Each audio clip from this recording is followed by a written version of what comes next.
Hey Soup, it's Claytano. Thank you guys so much for tuning in, as always, as my wife walks past and the dog is barking in the bathroom. But it doesn't matter, because this is the top 5 natural 3-star monsters and why. So this is the follow-up to my top 5 stars, my top 5 4 stars, this is the top 5 3 stars, and you can guess what's going to come out tomorrow. So to get right into it here, this is, again, kind of more focused on arena, PvP, 3-star monsters, okay? So your general monsters like Mav and those kind of things, you're not going to see that in this video because this is based on PvP, the meat and potatoes of the game. Okay, we all understand that. Okay, now moving forward, now that we're all past that, we're gonna start off with kind of a new monster that's come out here. His name is Mantura, and Mantura is basically a really good alternate to Galleon, which we found out in the previous video that Galleon is one of the best natural 4-star monsters in the entire game. Because, just to recap, anything that is good in TOA hard, TOA, arena offense, arena defense, etc. Move like Guild War offense, Guild War defense, HOH, every GB10, DB10, every aspect of the game is overpowered. Okay, so Mantura is the 3-star best substitute for Galleon. Okay, this is the reason why, because I believe it's on his 2nd skill. Nope, I lied. It's on his 3rd skill. So it attacks all enemies, weakens their defense, and deals continuous damage for 2 turns. So it applies that same weakening debuff or the attack break that Galleon does, and that's what is so important about it. Now, the great thing about Mantura is that he actually deals damage based on the max HP of himself. Okay, so not only does he deal damage, but he's also going to be tanky as well. So at the same time, it's like almost like a Ritesh, where he's going to be defense breaking, doing damage based on. Sorry, the dog was eating the cat's food. But he's like a Ritesh, where he's almost just, dealing damage based on HP on both of his skills, to be honest, actually, because his 2nd skill, decrease their attack speed for 2 turns. The damage of this skill will increase according to your max HP. So we all understand 2 AoE moves, right? That's AoE, attacks all enemies. Right, so 2 AoEs that both deal damage based on your max HP, which is amazing. Okay, amazing. A lot of people underestimate him, but he's actually a really strong natural 3-star monster. If you haven't built one yet, if you don't have Galleon and you have a Mantura sitting in your box, you better make this little serpent guy, because he also removes a beneficial effect with a 75% chance. Okay. Alright, moving on to the next best 3-star monster. This is number 4 on the list. Yeah, we're going into the light monsters here. You could probably guess who I'm going to, and that is Bella Dion. Okay, she has been kind of a staple in everybody's box since day 1. Okay, she is just super important for really everything, especially when you're first starting out, because she has the defense break turn 1, she has the buff removal, and she has a great heal that also increases the attack bar by 30%. So all of this in her kit is like super amazing. The fact that she's also a light monster and farmable makes her even more desirable to have, and like I said, it's like a staple. Now, she's great in many different areas of the game. She's great in a lot of the dungeons. She's great in arena offense and arena defense. Not so much arena offense later on in game, but she can still find a way into G2, G3 arenas sometimes, but like G1, G2 mainly, if she is built correctly. So, with that being said, why does she have that place? Well, the reason why she has that place is because if she's built with Nemesis runes or double Nemesis plus Will runes, she actually has the ability to counter Lucians, because if someone attacks into Bella Dion, she has enough HP and everybody else on the team has enough HP, she is going to receive that Lucian damage. She is then going to heal her team up and then also increase the attack bar of all of her allies, which will then cut in between the second Lucian that's typically going to go right after the first Lucian. Now, if it's not Lucian that we're countering, it could just be a cleave AO where you got Galleon that's going to be, you know, landing the attack break, or I'm sorry, defense break on your team, and then having a Wombo come behind it. So that's typically at least 2 damage dealers. So say one comes in, it hits Bella, she loses enough HP to then regain her HP by using her third skill. Again, just basically same thing, but same counter with cleave AOs. Okay, so that's really the main thing that you're going to see. But then the fact that she also has beneficial effect removal and turn 1 or skill 1 defense break is also super important to have, because she basically says, okay, I want you guys to hit this target. She swipes it. It's defense broken. Everybody attacks that monster. She basically swipes another monster, says, hey, let's hit this monster. Everybody attacks that monster. That's basically the way I see it when I see Bella Dion. Now, a lot of people, they build her wrong though, because she needs to still be faster than some threat monster going on behind it. So I see a lot of people put her with Vermos, and they actually have their Vermos faster than their Bella Dion. So their Vermos goes first, uses his stun skill against the full team of Will, and then Bella Dion goes after it and then removes the Will. So it kind of just like completely puts your team at a disadvantage because you don't have your speed tuned correctly. Does that make sense? I hope it does. It should make sense. I actually explained that one very well, which I have a hard time explaining things sometimes if you guys haven't noticed. But anyway, so shut up back there, Peanut Gallery. So why do you do this to me? Okay. True. So besides that though, just make sure that you're doing it. Now, her AI though is kind of shitty. She always, not always, but she a lot of the times uses her first skill first, and it goes into Will most of the time, 9 times out of 10, and then she uses her second skill afterwards. So it's like, all right, why?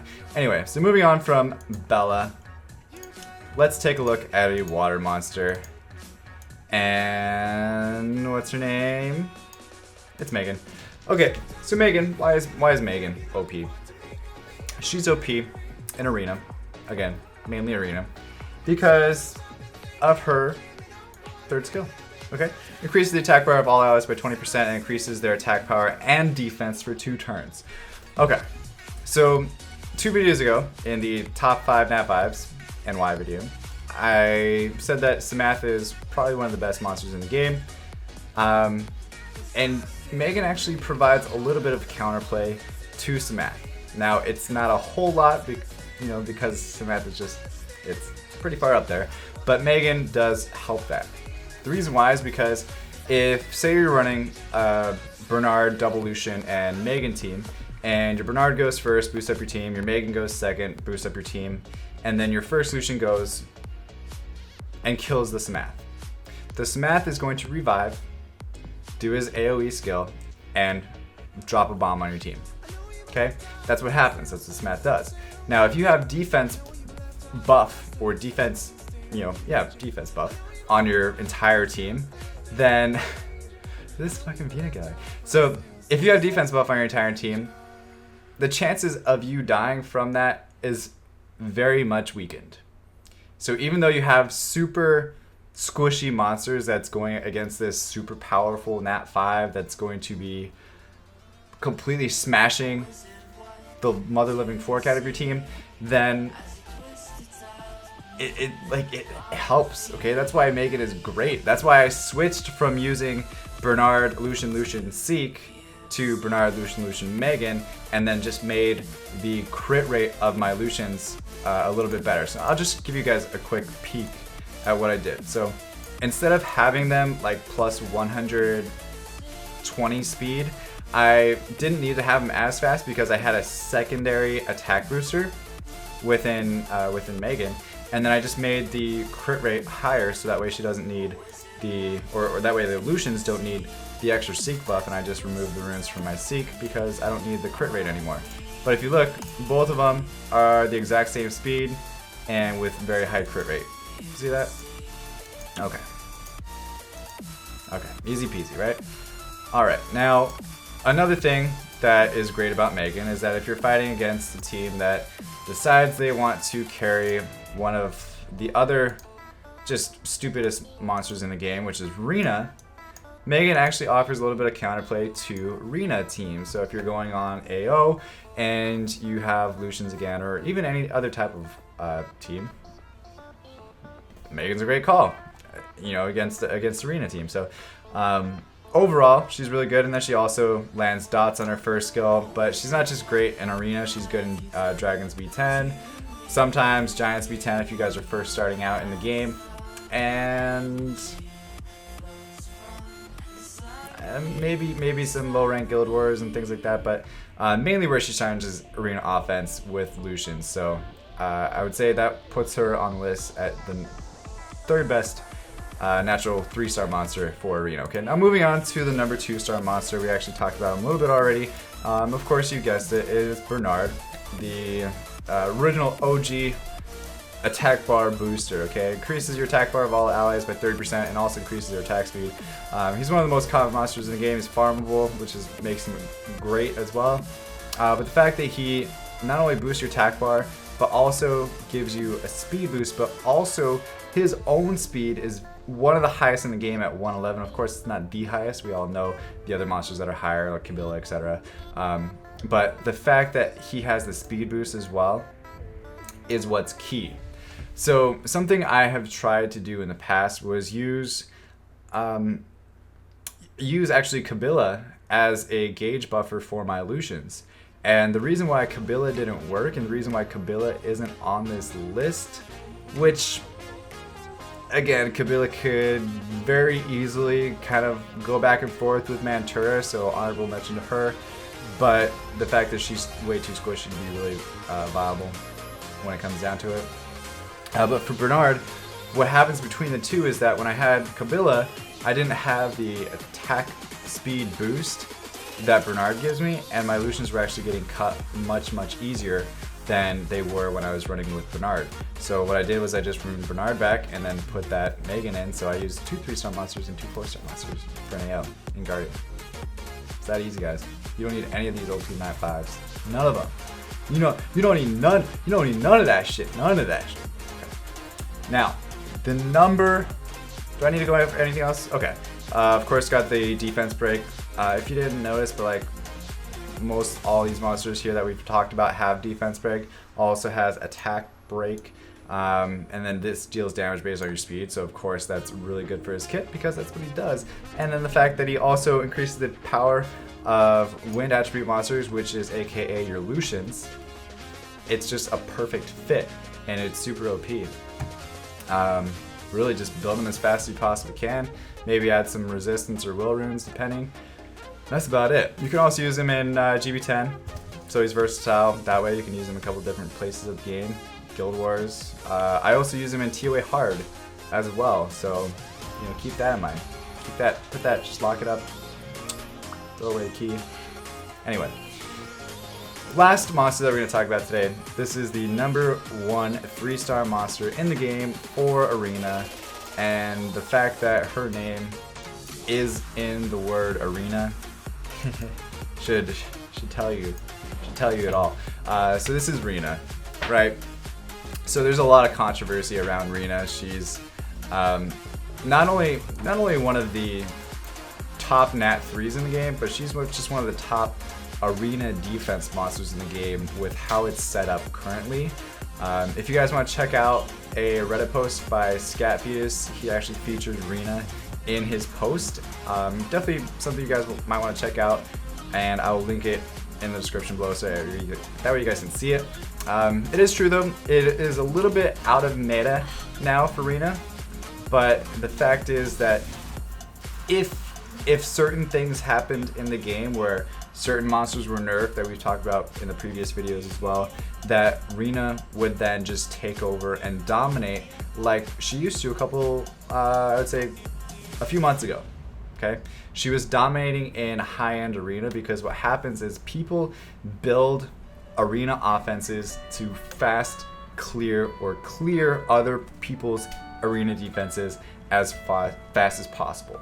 That was the name of the game, was to clear ADs as fast as possible and have people either avoid your defense or take a really long time, so that way you would have 3 attacks in the time it took somebody to attack you once. You'd have another 3 attacks, another 3 attacks, and you just kind of go like this, but you're still moving up the ranks because you're getting 3 attacks in by the time you get hit once. Does that make sense? Okay.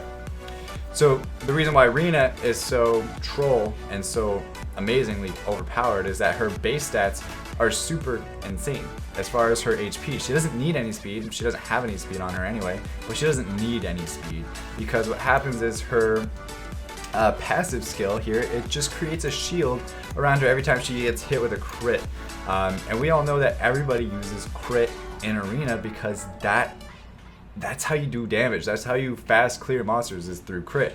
If you're not talking about bomb AOs, you're needing crit rate. If you don't have crit rate, you're not doing anything. Whether it's Lucians, Cleaves, anything. Even bomb AOs, it's nice to have a little crit rate, but most of the time, they don't need it. They don't need anything. They just need accuracy and attack. Like, so stupid. Anyway, now, not only does she have that, but she also has a heal, and she also absorbs HP. This one, it's a little bit, not as much as you probably would think it would be. Also deals damage according to your max HP. She doesn't really get off enough turns to really have that be a huge factor, but the fact that it's there, it just kind of fits with the kit really well, really nicely. But overall, she just becomes this powerhouse tank that you're taking 5 minutes to kill, 5, 6, 7 minutes or more, and then she could potentially just stall you out if you don't happen to have enough damage to kill it, and you're eventually getting killed by towers. It's super troll. If you guys haven't fought a sick Rina before, I definitely recommend trying it out. I have one that I built. It's not the best, but it's there. Okay, about what, 45,000 HP, over 1,200 defense, and 100% resistance. So that is the best 3-star monster in the game for Arena, hands down, when it comes to Arena defense. Again, I said a little bit out of meta, just a little bit, just a tad, but she's still the best. I know there's going to be a lot of controversy around that, so that's what I want from these videos. I want you guys to have controversy. I want you guys to give me your opinions. So if you have something that you think should be on the list instead, like maybe Kabila or maybe Darien or something like that, I don't know, just let me know. So I appreciate it. Let the discussion begin. Drop a comment in the comment section below. Comment on other people's comments, because there's going to be a lot of them, and I will jump in there as well when I see something interesting. So appreciate you guys watching. Hopefully you like this, and tomorrow don't forget to tune in and subscribe so you don't miss the top 5 natural 2-star monsters in Y video. Really appreciate you guys watching. Thank you so much. Stay soupy. Don't be potatoes. Peace later, and bye-bye. Thank you guys so much for watching. Don't forget to subscribe, because really, why not? I also infest other areas of the internet like Facebook, Snapchat, and Instagram, but the best place to ask me a question or just to tell me how much you hate me would be during my live stream every Sunday at 9 p.m. Eastern Time. Hope to see you guys there, and as always, stay soupy and don't be potatoes.